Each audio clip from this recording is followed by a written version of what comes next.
Donc merci pour votre présence nombreuse après-midi. Et je passe directement la parole à Monsieur Michel Caron de Sebasol qui va nous expliquer justement quelle est la solution d'avenir avec le solaire thermique. Merci. Alors bonjour tout le monde.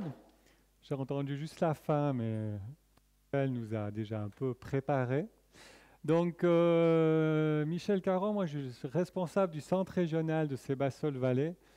Donc Sebasol vient de Self-Bâtir Solaire, ce qui veut dire que c'est une association, donc on est une association de bénévoles et non pas une entreprise, où on suit des gens qui peuvent réaliser eux-mêmes leur installation solaire thermique.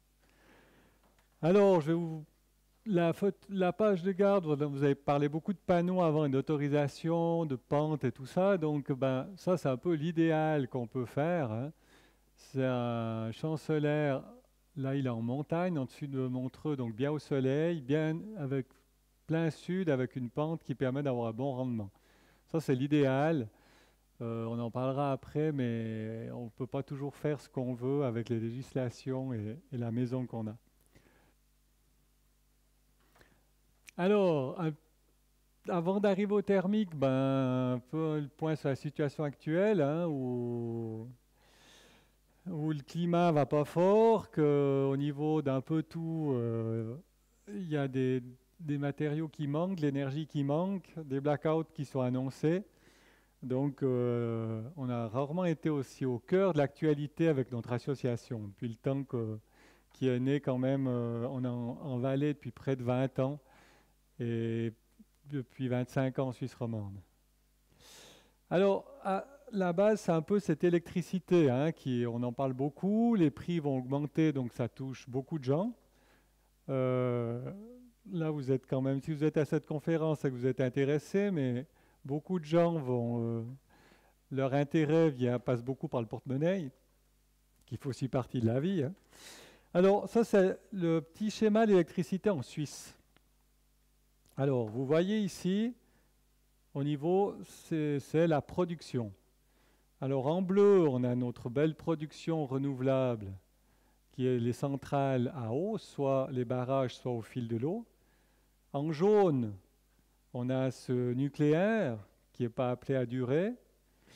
Et puis, le petit vert au fond, c'est les centrales thermiques classiques et renouvelables. Alors, il y a un peu de tout. Autant des centrales à gaz que du biogaz que du photovoltaïque.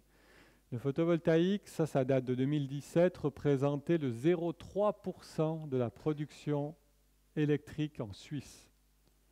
C'est vraiment pas grand-chose. Alors peut-être que si tout va bien, elle a doublé, puis on est à 0,6%. Voilà, donc ça c'est la production sur l'année. Et puis cette ligne noire là, c'est notre consommation. Ça veut dire qu'il manque un peu l'hiver, quand même. Alors l'été, on a une surproduction. Alors peut-être cet été pas, mais un été normal où les barrages sont pleins et puis ils peuvent en produire plus, surtout aux heures de pointe. Et puis on a l'hiver où ça manque. On imagine quoi pour la suite? Il y aura plus de consommation avec tous les chauffages à remplacer. C'est un peu le sujet qui va nous occuper. Comment on va les remplacer? Et puis toute la mobilité qui devrait plus être au mazout et au gaz, qui devrait passer l'électrique. Donc forcément que ça va augmenter, et pas que l'été. Le mieux, ce serait que ça augmente que l'été, vu qu'on a assez. Ce n'est pas forcément ce qui risque d'arriver. Alors, là, on a justement ce qu'on doit importer. Donc en 2000, on était bien mieux, dans le sens où il y avait moins de consommation. Il n'y a qu'un mois par année où on devait importer de l'électricité. Et en 2015-2017, c'est un peu ce qu'on a vu avant, où on a passé à 6 mois où on doit importer. D'où le souci forcément de cet hiver, parce que malgré nos 60%, 55-60% d'énergie renouvelable faite par les barrages, on ne va pas arriver à tout fournir. Alors on a des beaux projets comme Nant-de-Drance qui sont une pile, mais qui fournissent pas plus d'électricité. Le rendement il est de 75-80%. De pomper dans le barrage supérieur pour returbiner, on ne gagne pas de l'énergie, on en perd, mais on peut la stocker. mais pas plus que tant, quoi.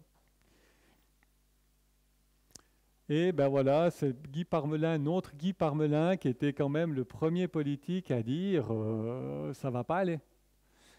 Même s'il y en a après qui essayent de rassurer, la réalité, ben, c'est le schéma qu'on a vu avant, quoi. On a ce problème l'hiver et on verra. Alors, on verra ce que ça va donner cet hiver. On lit de tout et n'importe quoi dans la presse, hein.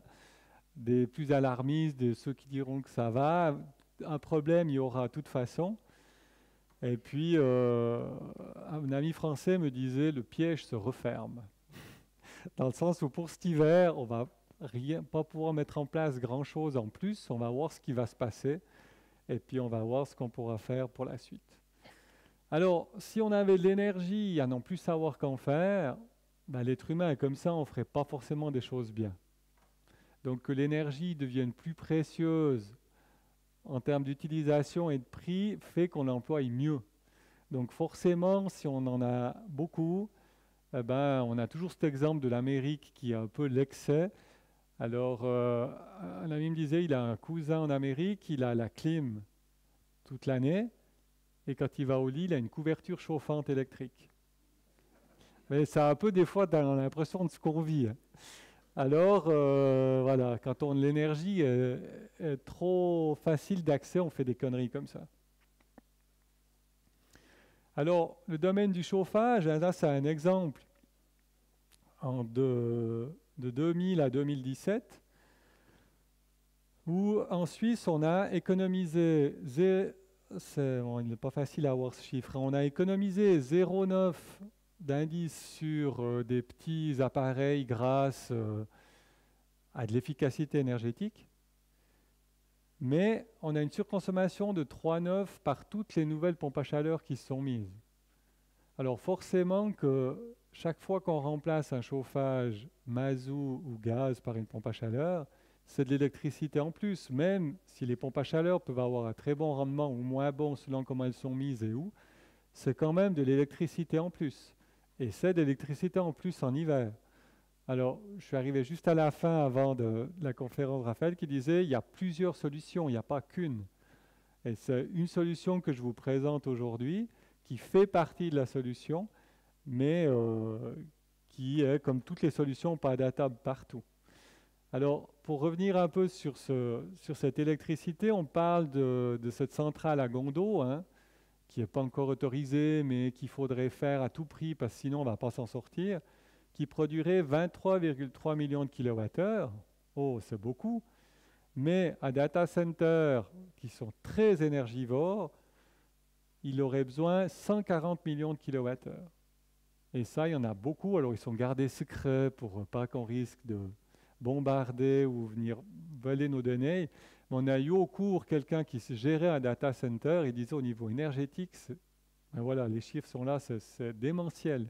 Et ça produit énormément de chaleur qui est souvent pas revalorisée. Donc, ils doivent en plus beaucoup climatiser ces mémoires, hein, et ça consomme énormément et ben, on stocke toujours plus. Alors on met des stand-by, on fait des télés, on fait plein de choses qui consomment un peu moins, une cuisinière, un lave-vaisselle, puis à côté ben, on a ces data centers qui sont des énergivores. Une recherche sur Google, c'est l'énergie qu'il faut pour réchauffer une tasse de café. Pas grand-chose, imaginez le nombre de recherches qui se font, et puis on arrive à des consommations vraiment dantesques. Alors, qu'est-ce qu'il faut prioriser? Alors, logiquement, avoir chaud et être propre, hein. Donc justement, on fait de l'eau chaude et du chauffage avec du solaire thermique, qui a les besoins de base. Appeler les secours, alors le téléphone, la lumière, ben, l'électricité, elle est bien pour ça. Après, laver le linge, c'est quand même assez chouette de pouvoir le faire à la main. Laver le reste. Ce qui est séchage, on n'a pas toujours besoin d'avoir une machine, hein. Manger chaud, c'est pas mal aussi. Pouvoir conserver les aliments, pas que l'hiver, mais l'été aussi avec un frigo, c'est sympa. Puis alors le reste, est-ce qu'on pourra le garder longtemps? On verra. Mais si on arriverait à garder la base, ce serait bien. Alors, on arrive au solaire thermique. Alors le solaire thermique, On a beau scruter, écrire, dans la presse depuis quelques années, on n'en parle juste plus du tout. Chaque fois qu'il y a une émission à la radio, il parle de panneaux, que du photovoltaïque. Il a vraiment pris le pas. Donc le thermique, il a progressé jusqu'en 2010 en Suisse, et puis depuis, il a régressé. Et il risque de remonter. En tout cas, nous, au niveau de l'association, on a beaucoup plus de monde au cours. Depuis 6 mois, il y a un regain d'intérêt. Ben, voilà, on sait pourquoi. Hein. Alors, comment fonctionne le solaire thermique? Ben, le solaire thermique, c'est un radiateur peint en noir, isolé avec une vitre dessus qu'on met sur le toit. Donc, c'est très simple. Alors, ça produit de l'eau chaude. Ça ne produit pas une énergie noble comme le photovoltaïque, avec qui on peut faire plein de choses. Et un jour, on se dira, on faisait de l'eau chaude avec l'électricité, c'est une ineptie. Avec tout ce qu'on peut faire avec l'électricité, de la gaspiller pour faire de l'eau chaude, ça paraît. Un jour, on dira c'était de la folie. Alors que c'est tellement simple de la faire justement avec des panneaux thermiques. Donc ces panneaux, là, vous avez une installation qui fait de l'appoint chauffage, hein, c'est ce qu'on fait quand même de plus en plus. Donc il faut un certain nombre de mètres carrés de panneaux sur le toit. Il faut une batterie. Notre batterie, c'est ce qu'on appelle un accumulateur d'eau. Donc c'est très simple à stocker. C'est juste de l'eau chaude. Hein. Donc il faut un certain volume selon la surface de panneau qu'on a. C'est-à-dire qu'en gros, on compte 100 litres par mètre carré. Donc plus on a mètre carré de panneau, plus il nous faut de l'eau pour stocker. Ben, typiquement, un jour comme aujourd'hui, tous ceux qui ont une installation solaire thermique en appoint chauffage, ils ont en moyenne 2000 litres d'eau à 70-80 degrés, vu qu'il a fait bien chaud jusque-là, qui permet, par ces températures qui sont froides, mais pas venu d'un coup, mais pas très froides, pour maintenir notre maison à 20 degrés, qui permet de tenir facilement 3-4 jours, voire plus, selon l'isolation de la maison, pour maintenir notre chauffage. Donc c'est ce stock qui permet de tenir quelques jours, parce que si on n'a pas ce stock, ben, toujours il y a du soleil, on a de l'eau chaude, puis le lendemain on n'en a plus. Et puis forcément qu'il faut un appoint sous nos latitudes. Donc c'est que depuis le sud de la France, si on prend les Pyrénées, où il peut geler l'hiver, mais le soleil se lève à 8 heures, se couche à 17 heures. Ici, on n'a pas autant de soleil en hiver, donc on aura besoin d'un appoint pour les quelques mois, essentiellement décembre, janvier, qui manquent. Février, un beau mois de novembre et un début février, avec une bonne installation et une maison bien isolée, le solaire peut tout faire. Alors, est-ce que c'est réaliste qu'on peut tout faire avec du solaire et du bois? Alors, si on prend les bâtiments des années 50-70, quand on a commencé à se soucier un peu d'énergie, parce qu'avant, on n'avait pas chaud partout, on avait chaud qu'à la cuisine. Et puis quand on a commencé à se dire ce serait pas mal si on peut avoir chaud partout, vive le chauffage central, vive le mazout à 40 centimes, donc il n'y avait pas tellement de soucis d'isolation et d'économie, ce qui est compréhensible. Donc la consommation en litres par mètre carré par an, ça veut dire combien consomme la maison. Donc si on a 15 litres par mètre carré, elle fait 100 mètres carrés, on va employer 1500 litres par an pour chauffer la maison. Alors, c'était les moyennes qu'on avait. Donc, si on a une installation solaire 18 mètres carrés, 2000 litres, c'est un exemple de dimensionnement standard, on dira, qui peut être plus ou moins selon le type de maison. On faisait le 18% des besoins. Dans les années 90-2005, on est arrivé un peu avec 10 cm d'isolation. Donc entre deux, en des années 70, on scotchait bien le pare-vapeur, c'était déjà quelque chose de très bien. Et puis, on a commencé à mettre de l'isolation. Puis on se dit, c'est les premiers centimètres qui comptent, 10 c'est bon. Alors c'était déjà pas mal. On est descendu à 7-8 litres par mètre carré, donc presque la moitié. Et puis avec une installation solaire, on couvre un peu plus de 35% des besoins. Et puis dès 2015, on est arrivé avec ces nouvelles normes qui correspondent au début de Minergie des années 2000, où on est à 16-18 cm en façade, 20-25 en toiture. Et là, on descend à 5-6 litres. C'est un peu les normes de base actuellement, qui qui étaient les normes de Minergie dans les années 2000. Et puis au bout d'un moment, faut voir jusqu'où on veut aller. Et là, on a 50% des besoins et 2-3 stères de bois. Donc on est pour 4 personnes, donc c'est déjà plus grand-chose. C'est un peu ce qu'on atteint quand on rénove. Il faut miser que sur une rénovation, on ne va pas pouvoir isoler aussi bien que du neuf. Il y a souvent le sous-sol, on ne va pas creuser, il y a peut-être des ponts de froid, il faut au bout d'un moment s'arrêter. Dans la rénovation, on ne peut pas faire aussi bien que le neuf, mais vous voyez qu'on arrive à quelque chose de bien. Et puis, le Minergie IP, donc celui qui veut faire du neuf, puis aller au bout pour vraiment le minimum. Alors, ça dépend aussi de comment est fait la maison. Et là, on arrive à 2 litres par mètre carré. Et là, on est à 80% des besoins et moins d'1 stère de bois. Donc, ceux qui chauffent au bois, certains me disent, moi, je ne veux plus entendre parler du bois parce qu'avec mon papa, tous les samedis, on faisait ça. Et puis, on faisait 15 stères par hiver, qui correspond à environ 3000 litres de mazout, qui est ce qu'était une maison familiale des années 70, quoi. Alors maintenant, quand on arrive à 2-3 stères, voire à moins de 1, le bois ne devient plus une contrainte, il devient un plaisir. Il y a même des gens qui disent, mince, j'ai encore un jour, peut-être pas aujourd'hui, mais en novembre, quand il fait un jour comme ça, c'est le week-end, on aimerait bien faire du feu, puis il y a eu 3 jours de soleil avant, et puis l'accumulateur est encore à 60 degrés ou 70. Alors, 1 stère ou même 2 stères, on sait que jusqu'à 3 stères de bois, ça convient à toutes les familles. Parce que c'est un feu par jour. Il vous a parlé avant du poêle hydraulique, hein. C'est ce qu'on voit là, hein. Un poêle hydraulique va chauffer, une partie de la chaleur va venir dans la pièce et une autre partie va aller chauffer l'accumulateur. C'est comme un pierre-relaire, sauf que le pierre-relaire, on ne le maîtrise pas. Le pierre-relaire, on chauffe, ça accumule dans la pierre et puis en 12, 24 heures, ça transmet à la maison. L'accumulateur fait la même chose. On fait le feu, ça va dans l'accumulateur, sauf que si le lendemain il y a du soleil, ça peut rester. Un pierre-relaire, on ne l'arrête pas. Un accumulateur de chaleur, on peut dire, il y a du soleil de 10 heures à 4 heures, la chaleur, elle reste dans l'eau. Le soleil réchauffe un peu, puis le lendemain soir, si on est au mois de novembre, on dit on n'a pas besoin de refaire le feu parce qu'on a de nouveau de la chaleur dans la cuve. Donc voilà, c'est vraiment important cette notion d'accumulateur, et ce poêle hydraulique permet de faire aussi l'eau chaude. Ce que ne fait pas un pierre-relaire, vu qu'on vient chauffer cette cuve, où dedans, on a l'eau de chauffage et notre eau chaude au milieu, là, en verre. Donc, on a tout dans le même accumulateur. Donc, on peut faire avec le solaire et le bois, le chauffage et l'eau chaude. Et c'est tout simple.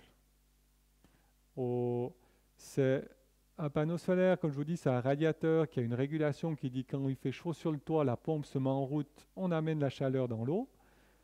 Le pierre-relaire, on fait notre feu normal, il y a une sonde qui dit le poêle est assez chaud, on met en route une pompe, on amène la chaleur dans la cuve. Et puis l'autre côté, une distribution chauffage aussi avec une petite régulation comme tout le monde a, qui dit il fait froid dehors, il faut envoyer de la chaleur dans le bâtiment, une petite pompe et puis une petite vanne qui tourne et puis voilà. Alors il y a ces régulations qui sont un peu électroniques qui rendent bien service sans que ce soit trop compliqué. À part cette électronique, la base c'est des tuyaux, de l'eau.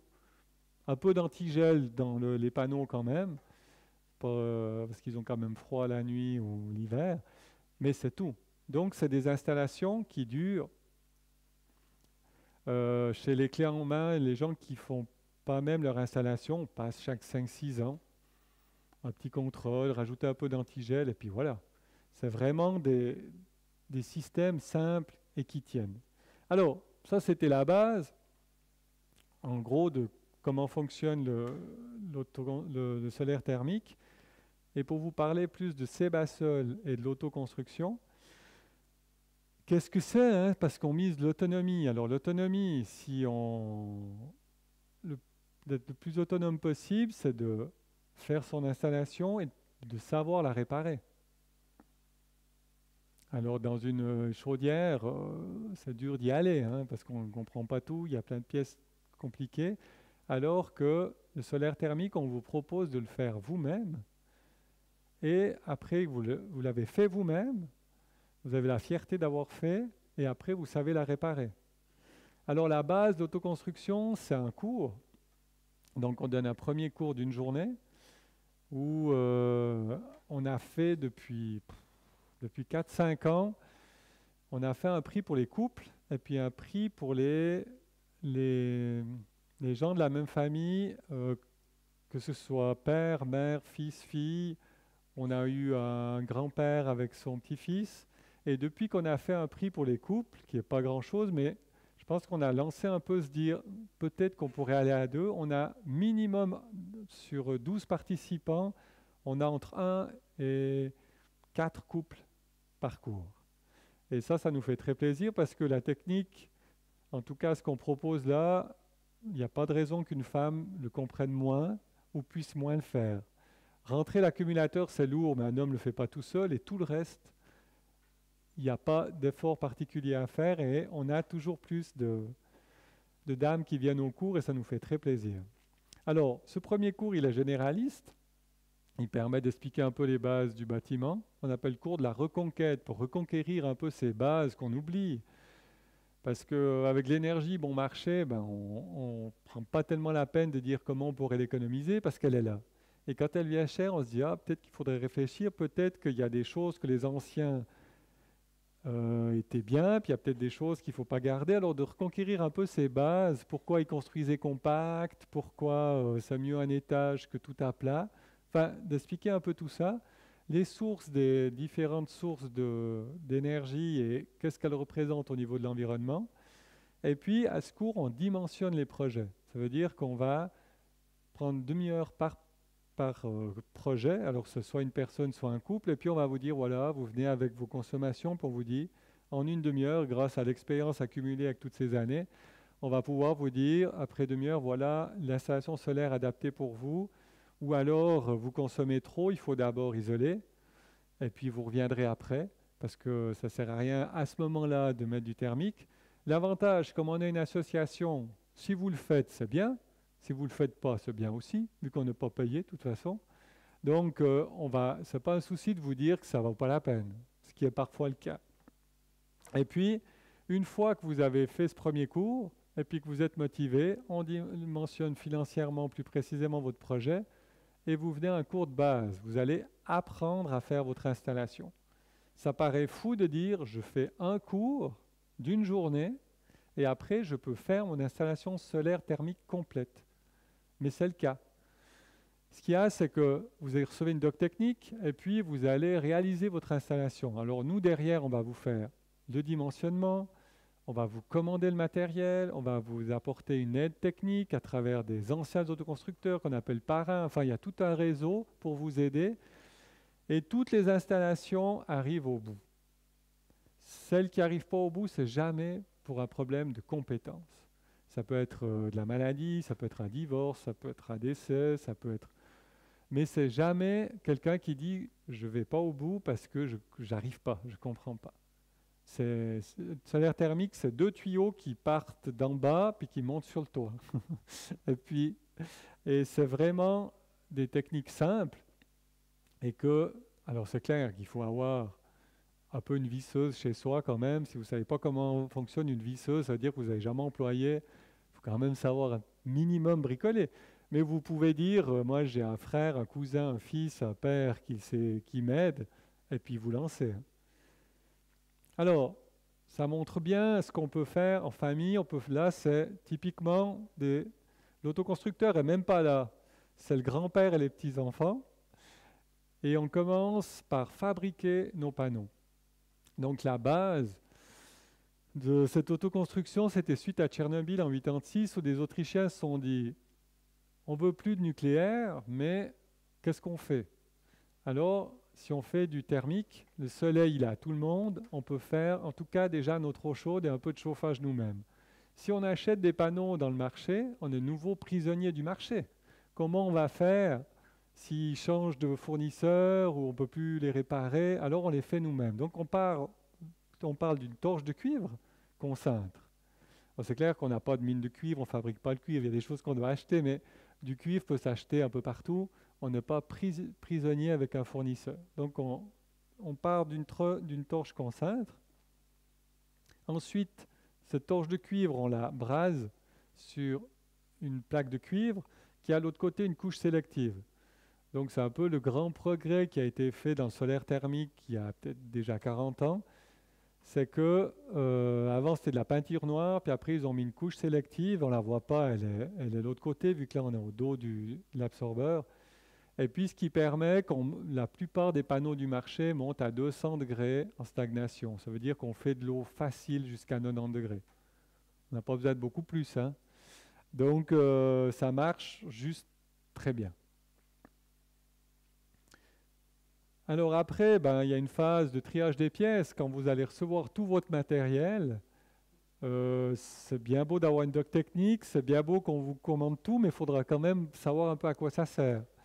Alors, il y a forcément une phase pour prendre connaissance de tout ça. L'étape suivante, c'est de faire son champ solaire. Vous voyez que c'est du bois, hein, ça fait presque peur, mais c'est du bois. Ça veut dire que votre cadre, le cadre dans lequel vont venir les absorbeurs, hein, qui sont ces radiateurs, c'est un cadre en bois.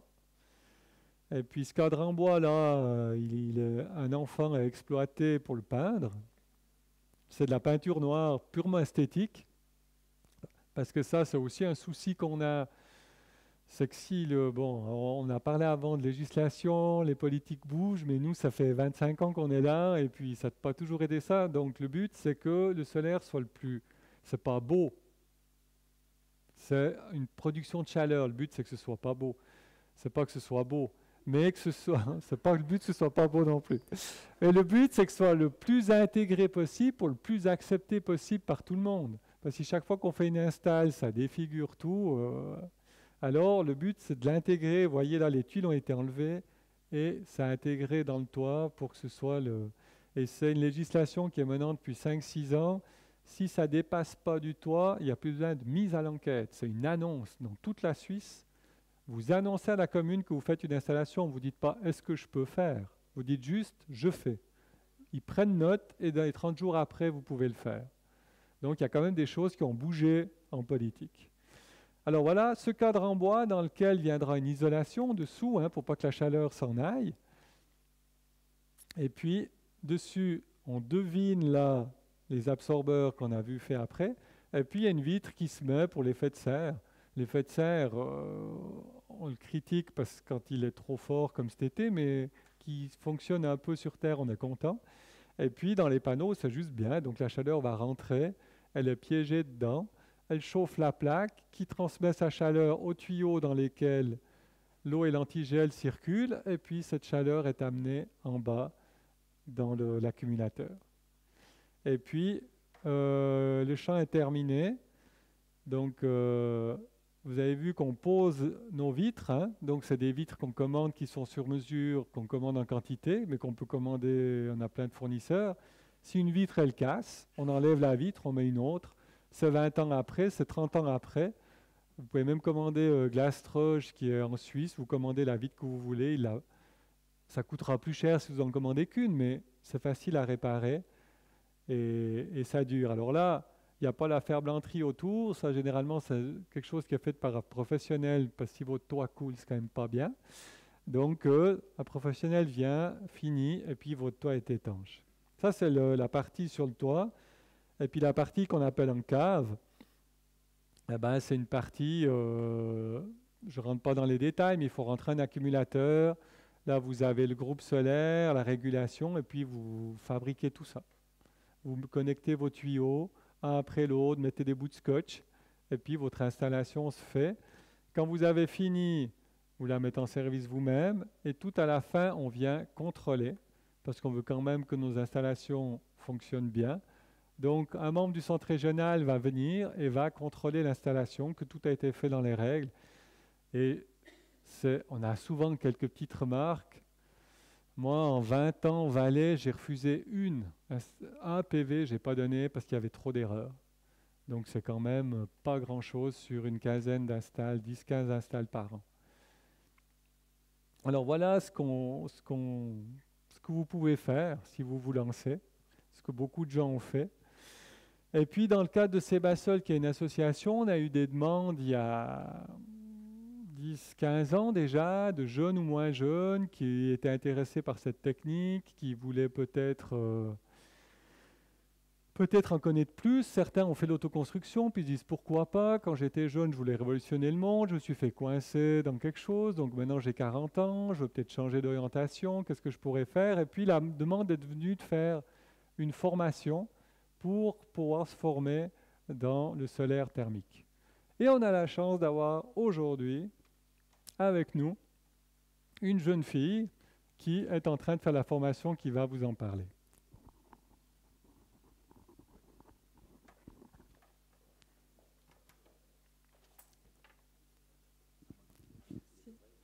Non, ça va. Vous m'entendez bien? Oui. Bonjour tout le monde. Donc, je suis Alicia Caron.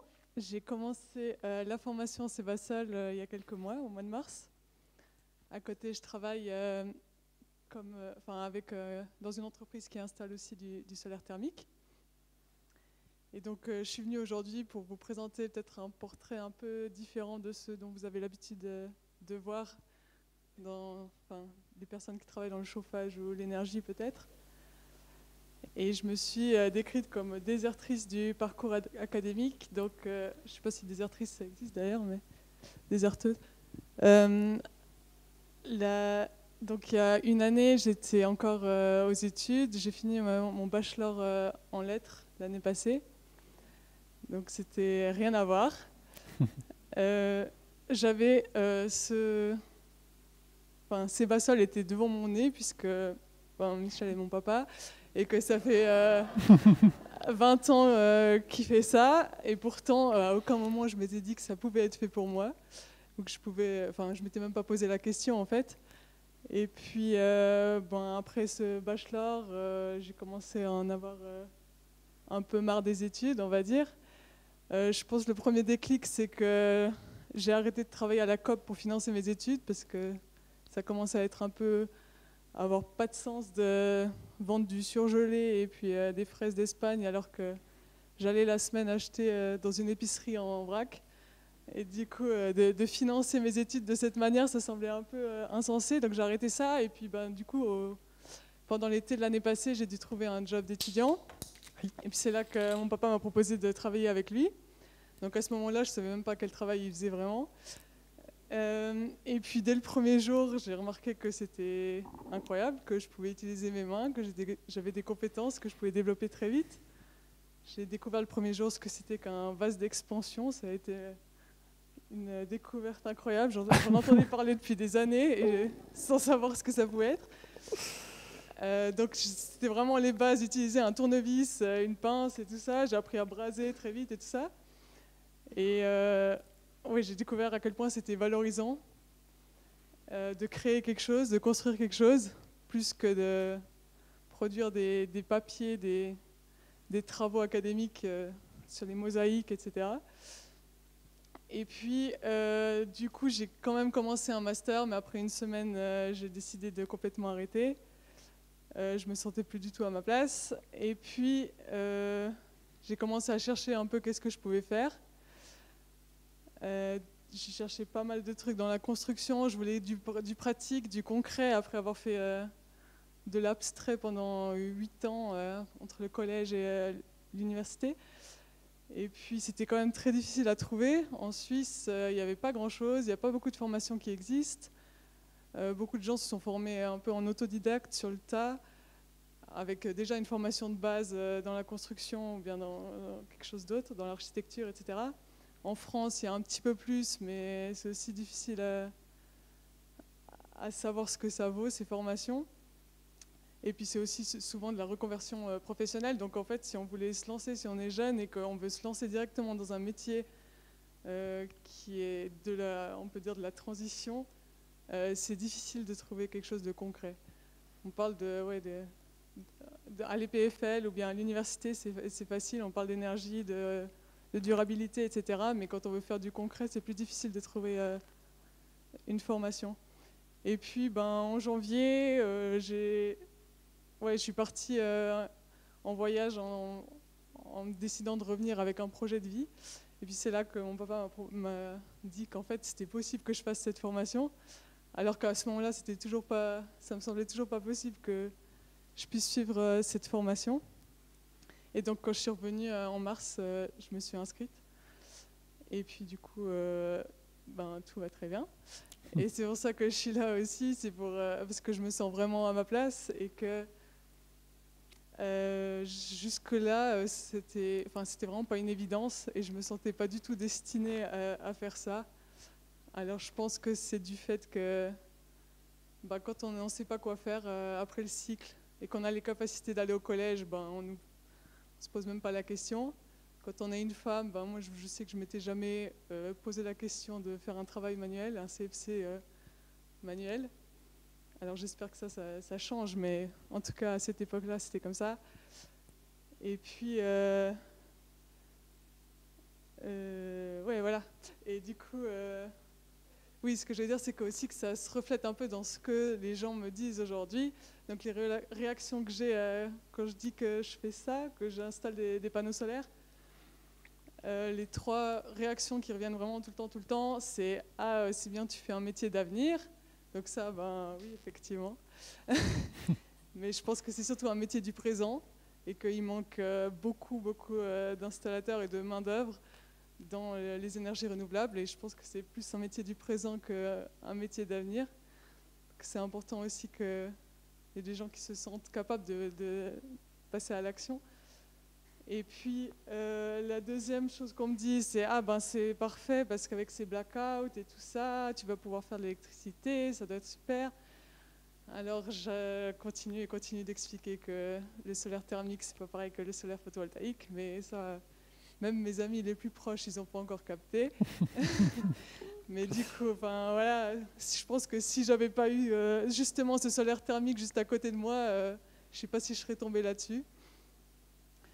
Et puis, la dernière des choses, et je finirai par ça, c'est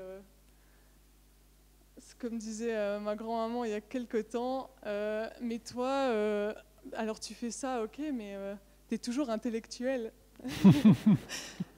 Alors, oui, je pense que je veux juste dire que c'est possible d'utiliser ses mains et d'avoir toujours un cerveau. Et c'est ce que j'ai expérimenté là avec cette formation. Voilà, merci. Merci Alicia.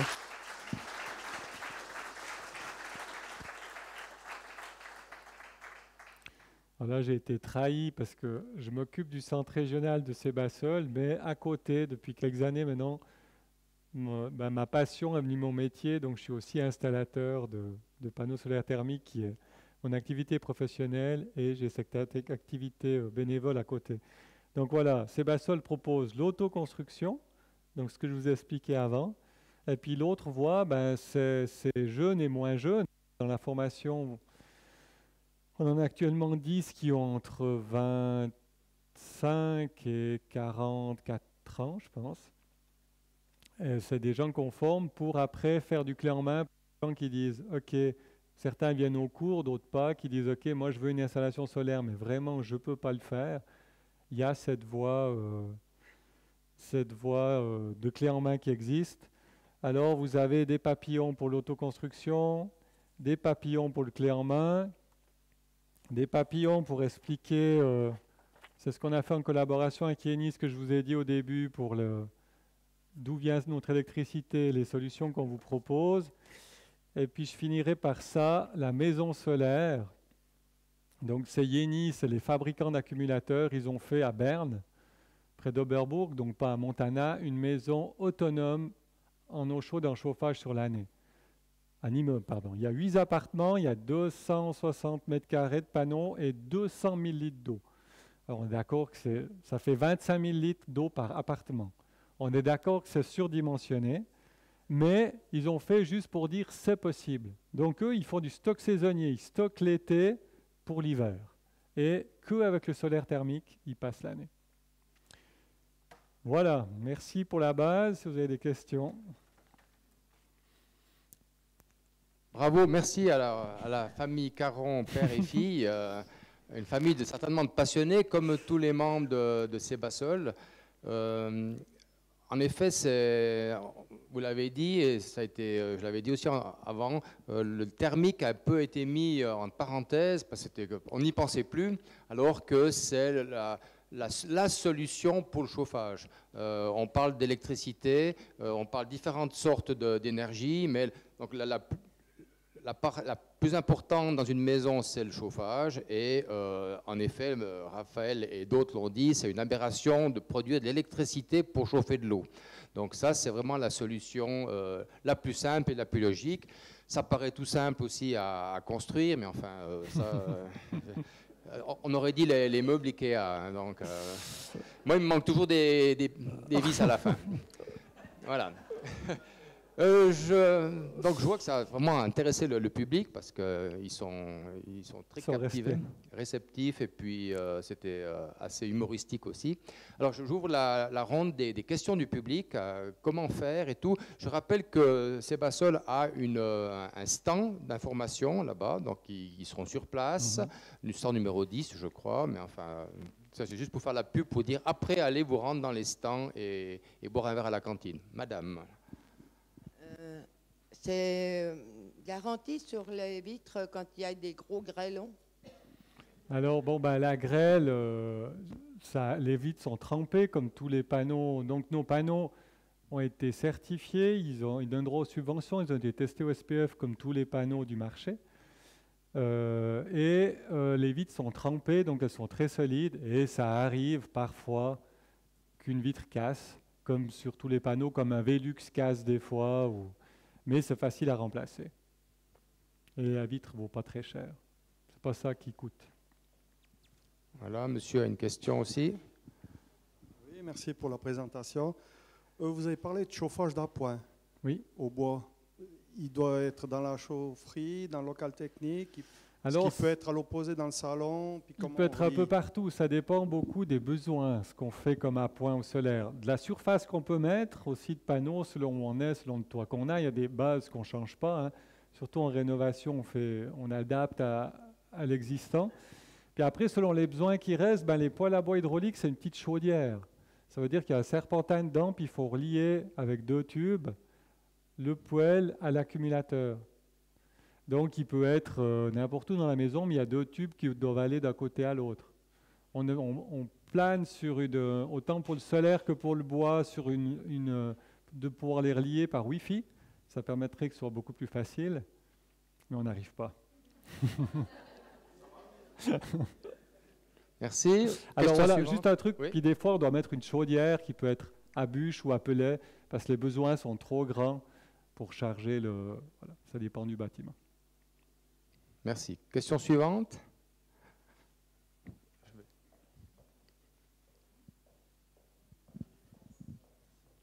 Oui, merci pour la présentation. Nous avons un boiler électrique et puis on s'était intéressé à l'époque pour brancher justement des panneaux. Est-ce qu'on peut le faire directement sur ce boiler ou on doit racheter un nouveau accumulateur? Ouais, c'est toujours embêtant quand les gens nous appellent et puis ils viennent avec du matériel qu'ils viennent de mettre. Donc un boiler, ce qu'on a besoin pour faire du solaire, on doit avoir un échangeur. Ça veut dire que c'est un tube qui transmet la chaleur des panneaux au boiler. Donc on doit un échangeur dans le boiler pour pouvoir, parce que les eaux ne se mélangent pas. Alors souvent, si c'est un boiler électrique de 300 litres par exemple, le dimensionnement de base pour une famille de 4 personnes, donc une maison normale, donc même s'il y a 2 personnes, comme l'installation va durer 50, 100 ans, on répare des installations qui ont 50 ans. Et souvent, le 300 litres n'est pas assez grand. Donc 6 mètres carrés, 500 litres, c'est un peu le dimensionnement de base pour l'eau chaude, pour se passer d'appoint minimum 6 mois par an. Donc souvent, les boilers, ils sont rarement de 500 litres, et puis ils ont rarement un échangeur. Après, si c'est un boiler inox, on peut le récupérer en faisant du préchauffage, enfin selon la place qu'il y a. Mais on peut rarement utiliser le boiler électrique qui est là. Merci. Question suivante. Merci. On parle souvent d'eau, mais jamais de calcaire. Qu'en est-il avec ce genre de... Alors, le boiler, soit c'est un boiler juste pour l'eau chaude, puis c'est un boiler comme un autre. Il a une flasque que vous pouvez ouvrir, puis aller vider dedans. Et puis, quand c'est un accu combiné, comme je vous ai montré avant, là, voilà, ce qu'on voit là, ça c'est au milieu, là, en vert, C'est un boiler inox qui est au milieu et puis qui est chauffé à bain-marie par l'eau qui est autour. Alors, il y a très peu de calcaire qui se dépose là-dedans parce qu'il y a beaucoup de turbulences. Vous voyez, ça passe par ce pied pour que ça ait le temps de se chauffer. Et puis l'eau, elle bouge beaucoup et on a, typiquement, moi je suis à Fuy, j'ai l'installation depuis 20 ans et ça ne bouge pas. On a eu un client, ils étaient à un endroit très calcaire, ils étaient peu de consommateurs, où ils se déposaient, ils viennent et puis alors ils mettent des produits pas très gentils, mais ils font tourner comme d'autres installent et puis ils enlèvent le calcaire qui est dedans. Donc cet accumulateur, c'est comme l'installation solaire. Une fois qu'il est dedans, il peut faire 1500, 2000, 3000 litres. Il dure une vie, quoi. Parce que c'est de l'inox et puis il n'y a pas d'usure, pas comme un boiler émaillé qui au bout d'un moment coule après 15-20 ans, puis il faut le changer. Oui, bonjour. J'ai dans une question à laquelle vous avez répondu, je vous ai entendu prononcer le mot de subvention. Oui. Est-ce que la pose de panneaux thermiques est aussi subventionnée comme celle des panneaux Alors il y a eu un peu de photovoltaïques? tout, hein. Il y a eu en 2000 plus, après moins, et puis maintenant vu qu'il y a une harmonisation au niveau des cantons, au niveau fédéral, il y a des subventions qui changent, comme c'est la Suisse qui change d'un canton à l'autre. Mais donc en Valais, si je prends le Valais, c'est subventionné. Pour autant que, alors il y a des conditions qui sont exigeantes, enfin, selon ce qu'on a comme bâtiment, mais enfin, le principe du canton du Valais, c'est de dire on subventionne le solaire que si c'est bien isolé. Donc même si c'est que de l'eau chaude, vous devez avoir un CECB-C, ça veut dire un certificat énergétique du bâtiment, c'est une étiquette énergétique, comme il y a sur les frigos, les voitures. Donc vous devez être en C, ça veut dire que vous devez déjà être pas mal isolé. Ou alors, vous dites, je mets des panneaux solaires sur le toit, j'en profite pour refaire le toit. Puis vous devez bien isoler votre toit, à peu près 20-24 cm. Et puis si en même temps vous isolez votre toit, puis il est bien isolé, il vous subventionne. Ou alors vous mettez vos panneaux sur le toit, et puis vous avez un appoint bois par une chaudière. Voilà. Puis après, il donne, pour 18 mètres carrés, c'est 5-6 000 francs.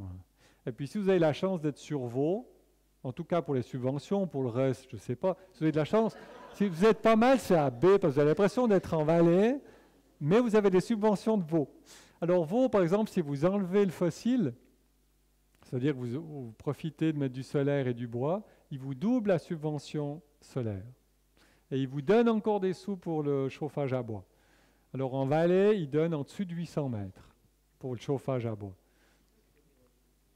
Alors il y a quand même des aides. Il y a ça, tout ce qui est énergétique, vous pouvez le déduire à 100% des impôts. Alors après, ça dépend ce que vous gagnez, vous pourrez économiser plus ou moins d'impôts. Et puis, quand vous remplacez le boiler par un boiler solaire, si votre boiler est au bout, vous en avez besoin d'un boiler quand même. Donc c'est toute cette partie qui n'est pas du surcoût. Alors, on a fait des petites fiches, il y a des autoconstructeurs qui sont là. Tu en as fait une là? Voilà, si jamais il y a des autoconstructeurs qui sont là, voilà, qui lèvent la main, là, que vous pouvez aller voir, ils ont des petites fiches où il y a leur installation et il y a un peu le détail pour montrer en combien de temps c'est rentabilisé. Ça trouve quand même un peu le nerf de la guerre. La moyenne, si on enlève justement ces surcoûts, vous avez quand même besoin d'un boiler inox, en autoconstruction, c'est l'histoire de 2-3 ans. Alors le rendement, c'est toujours drôle parce que les gens disent souvent quand on fait des projets, alors ceux qui viennent au cours, les couples sont motivés, mais quand je vais chez les gens, s'il y a un couple, il y a 2 à convaincre.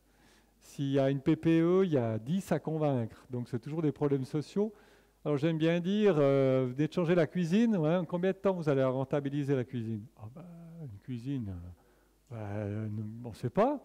Le solaire, ça doit être la même chose. Le plaisir de se doucher, de se chauffer au solaire, ça n'a pas de prix.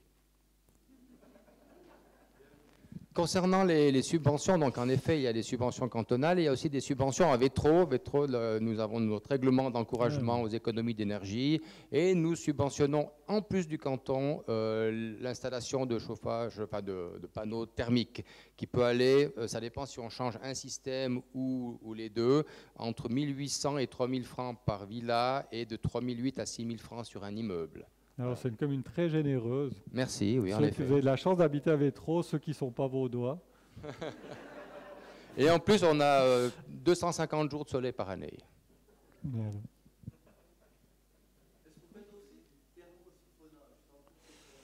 Alors, beaucoup aimeraient, hein, sous nos latitudes, c'est pas facile. On a essayé. Ça marche très bien où il n'y a pas de gel parce qu'on met le boiler sur le toit et puis les panneaux devant et puis ça tourne très bien. Et puis ici, maintenant, on a des pompes qui consomment la plupart du temps entre 10 et 20 watts. Ça veut dire qu'on a un COP sur une installation solaire en moyenne de 200.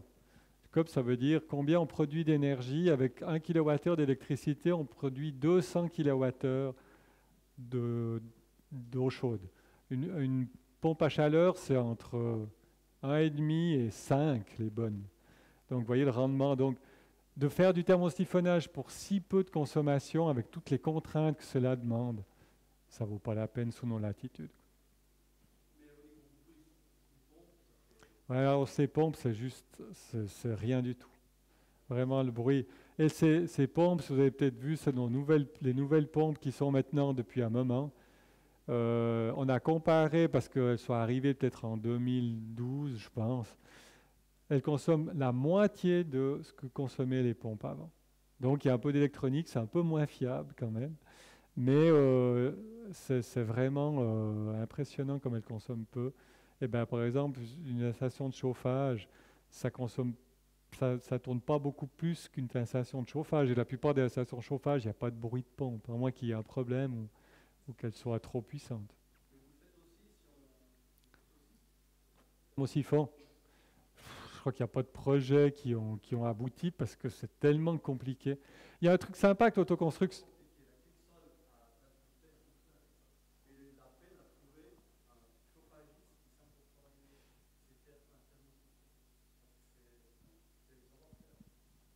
Oui, donc Pascal qui s'occupe de Sébastol vaut. Mais je suis valaisan quand même, hein. Je m'appelle Créton. Ouais. Me lâchez pas tout de suite, s'il vous plaît. Bon, on en avait fait à Genève sur un grand immeuble 54 mètres carrés en thermosiphon. C'est pas le fait que ça fonctionne pas, c'est que dans le fait que dans le thermosiphon, vous devez mettre le stockage par-dessus les capteurs. Donc, si vous mettez les capteurs sur le toit, vous devez mettre le stockage sur le toit, au froid. D'accord? Au froid sous nos latitudes. Les tuyaux d'eau chaude, d'eau froide doivent partir de la cave, monter au toit, redescendre. Les tuyaux de chauffage, si le thermosiphon fait aussi plus du chauffage, donc pour les radiateurs, doivent monter sur le toit, redescendre dans l'immeuble. Tous ces tuyaux peuvent geler. C'est juste une prise de tête. Sérieux, on a arrêté. Il ne faut pas trop souffrir dans la vie, il faut essayer de ne pas souffrir. Merci. D'autres questions? Ce qu'il y a de sympa dans l'autoconstruction aussi, c'est que plus l'autoconstructeur a des compétences techniques élevées, il ne va pas gagner du temps parce qu'il va compliquer. Parce que lui, il a des meilleures idées. Et puis quand on va faire le PV à la fin, il dit « Ah, j'ai fait ça, mais ça ne sert à rien. » Mais ça marche aussi, à la fin. Les passionnés techniciens, oui. Voilà. Pour l'autoconstruction, là, pour les panneaux, si on fait nous-mêmes ou bien c'est l'usine qui fabrique, la garantie c'est la même chose ou bien ça peut moins durer entre les Alors, nos panneaux ont été homologués, testés par le SPF comme les panneaux faits en usine. On a réussi à faire avec beaucoup de volonté de Pascal et des gens sympas à l'Institut qui testent. On a pu homologuer toutes ces petites usines. C'est comme si tous les autoconstructeurs sont des petites usines. Et donc, ça veut dire qu'il y a un label, il y a des subventions et ils durent aussi longtemps que les autres. Parce que vraiment. Il faut aussi dire que la pompe circulation fonctionne que quand le panneau solaire est plus chaud que le beurre. Voilà. Ça veut dire qu'il tourne quelques heures par jour. Voilà. Pas du tout la nuit, donc quand il y a de l'activité. C'est pas comme la circulation pour chauffer la baraque. Ouais, c'est vrai. D'autres questions? Alors, si ce n'est pas le cas, on peut remercier Sébastol et leurs exposants. Bravo. Merci.